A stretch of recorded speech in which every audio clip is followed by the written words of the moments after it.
The 2013 Vuelta a Espana was about to become something different, something harder, something that would push the limits of what riders thought possible in a Grand Tour. For years, the Vuelta had been seen as the third wheel of cycling's three Grand Tours, living in the shadow of the Tour de France and the Giro d'Italia. The Tour had the history, the prestige, the global audience. The Giro had the drama, the passionate Italian crowds, the legendary mountains. And the Vuelta, well, for a lot of people, the Vuelta was just there. The race that happened in late summer when everyone was still recovering from the Tour. The afterthought of the Grand Tour calendar. But the organizers had grown tired of being third best. They had a plan to change that, to carve out their own identity and make the Vuelta unmissable. Their strategy? Simple, brutal, effective. Add as much climbing as humanly possible. The 2013 edition would feature a staggering 11 summit finishes. 11 days where the race would be decided on mountaintops, where there would be nowhere to hide, no easy days to recover. 11 days where climbing ability would be the only thing that mattered. To put that in perspective, the 2013 Tour had 4 summit finishes. The Giro had 6. The Vuelta was doubling down, going all in on a strategy that would either cement its reputation as a climber's Grand Tour or break the riders who dared to start. This is the story of that race. A 3-week battle through Spain that would crown a new Grand Tour winner, see dramatic time gaps open and close, and rewrite what we thought we knew about endurance, age, and the limits of human performance. This is VUELTA 13, Episode 1, the opening salvo. 3 riders arrived in Spain as clear favorites, though each brought different strengths, different weaknesses, and different questions about their form. Joaquim Rodriguez was a climber's climber. At 34 years old, the diminutive climber was in the twilight of his career, but still climbing as well as anyone in the world. Twice third overall at the Vuelta, a multiple stage winner across all 3 Grand Tours, he could dance up mountains like few others, seemingly immune to gravity. But Rodriguez had an Achilles heel, and everyone knew it: time trialing. He wasn't just mediocre at it, he was terrible. In a sport where every second counted, Rodriguez could lose minutes in a single time trial. With only 1 time trial in the 2013 Vuelta, this was his best chance overall in years, but that one test against the clock could still prove fatal. He came into the Vuelta fresh off a 3rd place finish at the Tour de France, where he'd shown good form, but not quite good enough to challenge Chris Froome and Nairo Quintana. The question was whether 3 weeks of racing in July had taken too much out of his legs for September. Alejandro Valverde had won the Vuelta back in 2009 and knew exactly what it took to survive 3 weeks of Spanish racing. At 33, the Movistar leader was one of the most consistent riders in the peloton, capable of winning on nearly any terrain, rarely having a truly bad day. He just finished 8th of the Tour, a solid if unspectacular result, and was still in good shape. Unlike Rodriguez, Valverde could time trial competently. He had the home crowd advantage and a strong Spanish team built around his ambitions. He was a dark horse, a rider who might not dominate, but will always be there, always dangerous, always ready to pounce. Then there was Vincenzo Nibali, was attempting something rare and incredibly difficult: the Giro Vuelta double in a single season. Nibali had won the Giro earlier in 2013, taking the pink jersey in a dominant display of stage racing. Now he was back for more, attempting to add another red jersey of the Vuelta to his collection. The 2010 Vuelta champion knew the Spanish roads well and had the experience of winning Grand Tours. Crucially, unlike Rodriguez and Valverde, Nibali came in with the freshest legs, having skipped the Tour entirely to focus on the double. While his rivals had raced through July, he'd been resting, training, preparing. He had strong time trialing ability and could climb with the best. On paper, he was the complete package. The outsiders included Bauke Mollema of Belkin, a talented Dutch climber who finished 6th at the Tour and was improving with every season. Sergio Henao of Team Sky was a Colombian climber with enormous potential, though questions lingered about his consistency. And Rigoberto Urán, also of Sky, was another Colombian talent capable of a podium finish if things broke his way. Saturday, August 17th, 2013. The race began with an unusual 27-kilometer team time trial, starting from a floating platform. It bobbed gently in the water as teams rolled up, signed in, and prepared to launch themselves onto Spanish roads. This would be a serious test, long enough to open significant time gaps and potentially damage GC hopes before the mountains had even been reached. Team after team rolled down the start ramp, some looking smooth and coordinated, others struggling to maintain cohesion. Omega Pharma Quickstep, always strong in team time trials, set the early benchmark with a blistering time. Katusha, Rodriguez's team, went early and immediately ran into trouble. Their group split apart on the technical sections. By the finish, they'd lost several riders and posted a disappointing time. Rodriguez himself looked uncomfortable, grimacing as he crossed the line. His Vuelta hadn't even really started, and already he was on the back foot. Movistar, Valverde's squad, did better, but not brilliant. They held together better than Katusha, but lacked the raw power of some other squads. Valverde would start the race. Espana, Nibali's team, had the last starting position. Espana made that advantage count. From the moment they roared off the raft, the light blue squad rode as a perfectly synchronized unit. As they sped past the fans lying on the beach, soaking up the sunshine, they turned around the last left-hand bend under the finishing gantry. Nibali's squad was still only down to 6 riders. The result? Victory by 10 seconds over Fabian Cancellara's Radio Shack Leopard squad, 16 seconds up on Omega Pharma Quickstep. It was an impressive margin in such a short test. But more importantly for the overall classification, Nibali had gained significant time on his main rivals. He was 22 seconds up on Iran and Hainau, whose Sky Squad took 4th. He was 29 seconds up on Valverde, and he was a massive, potentially race-defining 58 seconds ahead of Rodriguez. Took the leader's jersey. It was the first time he'd led the Vuelta since 2006, 7 years earlier, when he'd held it briefly in the first week. Sunday, August 18th. Stage 2 would bring the first proper mountain finish of the race, an 11-kilometer climb to the finish. This was a new Vuelta tradition.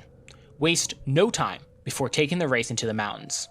While the Tour might wait a week before hitting serious climbs, the Vuelta went straight for the jugular. On the final climb, Espana's plan became clear. Jakob Fuglsang moved to the front, leading Nibali and keeping him positioned perfectly as Brajkovic began to yo-yo off the back. The Slovenian had served his purpose. The jersey would change shoulders today. And Movistar continued to apply pressure. The lead group splintered. Nibali, Rodriguez, and Valverde sat watching each other, none willing to make the first move, each waiting for a sign of weakness. And that's when Leopold Koenig seized his moment. The Czech rider from NetApp Endura, not considered a serious GC threat, attacked with just under 2 kilometers remaining. His move caught everyone off guard and immediately split the group apart. Daniel Moreno, Domenico Pozzovivo, and Nicholas Roche gave chase, bridging across to form a 4-man group. Behind them, the favorites continued to mark each other, watching, waiting, calculating. Pozzovivo, the tiny Italian climber from AG2R, tried his own attack, accelerating hard out of the group, but it was countered quickly. And that's when Nicholas Roche made his move. Irishman, son of the legendary Stefan Roche, who'd won the Tour de France in 1987, had switched to Saxo Tinkoff this season after a long spell of AG2R. He'd won only 8 races in his entire career, and had racked up a painful number of second-place finishes. Diving down the inside of the group as Pozzovivo's move was shut down, Roche opened up a slight gap. Roche held on, crossing the line with his arms in the air, one of the biggest wins of his career, finally in the bag. Behind Roche, the GC battle was taking shape. Valverde led the next group across the line at 12 seconds, with Diego Ulissi and Rodriguez beside him. Then came another group at 14 seconds, with Ivan Basso, Nibali, Mollema, Uran, Daniel Martin, and Chris Horner. The time gaps were small, but significant. Despite the time bonuses on offer at the finish, Roche had been unable to snatch a red jersey. As predicted, Brajkovic had been dropped, so the red jersey passed to Vincenzo Nibali. The Sicilian now led the race, but with margins measured in single-digit seconds, nothing was decided yet. The Vuelta's tradition of exciting, aggressive racing from day one was intact, and with 10 more summit finishes to come, this was just the beginning. Monday, August 19th. Stage 3 brought another short but punchy finish, this time atop a Category 3 climb. The stage unfolded in classic fashion. A 5-man breakaway escaped almost immediately, and built a lead that peaked around 5 minutes. The peloton, led by Astana and Omega Pharma Quickstep, seemed content to control without killing themselves. But as the race with 2.8k to go, Juan Antonio Flecha attacked. He was soon caught and passed by Ivan Santaromita, the Italian champion from BMC. He looked strong, smooth, like he might actually hold on. And then Chris Horner happened. The 41-year-old American from Radio Shack came from behind, caught Santa Romita, and effortlessly sailed past him. Horner time-trialed his way to the finish, soloing across the line as the favorites behind him responded but ran out of road. Horner won by just 3 seconds. Valverde led the chase group home, with Rodriguez and several others right there. But combined with the time bonus for winning, those 3 seconds were enough. Chris Horner, 41 years and 307 days old, was now wearing the red jersey as leader of the Vuelta a Espana. Let that sink in for a moment. In the history of Grand Tour racing, going back more than a century, no one had ever done what Horner had just done. Horner had just obliterated records, and he'd done it not by sneaking into a breakaway or getting lucky, but by attacking the best climbers in the world on a steep finish and riding away from them. This wasn't supposed to be possible. Cycling is a young man's sport. Riders peak in their late 20s, maybe early 30s, and then decline.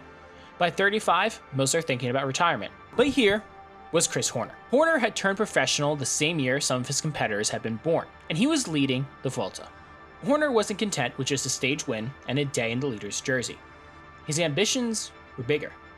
Quote, "For sure the objective I have now is to place as high as possible on GC and try to win it here." Some were inspired. Others were skeptical. In an era when the sport was still recovering from the doping scandals of the past, when any unusual performance drew suspicion, Horner's ride raised eyebrows. But for now, the story was too good to question. Chris Horner's Vuelta was just beginning. Tuesday, August 20th. Stage 4 would take the riders 185 kilometers, with nearly 3,000 meters of vertical climbing packed into the route. This was no easy day, and with another uphill finish looming, the GC battle would continue. In the final kilometer, Juan Antonio Flecha attacked. Just like on the previous stage, Flecha went early, perhaps too early, but his move created chaos. As the favorites marked each other, Daniel Moreno of Katusha saw his opportunity. The Spaniard, often riding in the shadow of his teammate Joaquim Rodriguez, accelerated away from the group. He caught and passed Flecha, who was fading fast. Behind, Fabian Cancellara, who'd been protecting Horner, launched a desperate chase. The Swiss time trial champion closed to within meters of Moreno, his massive legs churning, but he ran out of road. Moreno crossed the line with his arms raised, taking his first stage win of the race.